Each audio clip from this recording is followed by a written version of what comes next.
आपकी जगह कोई भी होता तो ऐसे ही करता। इसका क्या मतलब? ऐसी औरत से शादी जिससे मोहब्बत ही नहीं।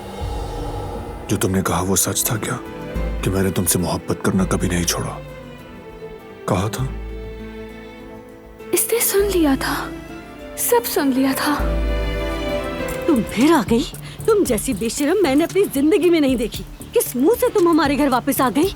देखो, अगर तुम बाज नहीं आई तो मैं पुलिस को बुला लूंगी। पहले मुझे ये जानना है कि वो लोग तुर्गत को कहाँ ले गए हैं और उसके बारे में उन्हें क्या तफसील मालूम है। मुझे सब जानना है।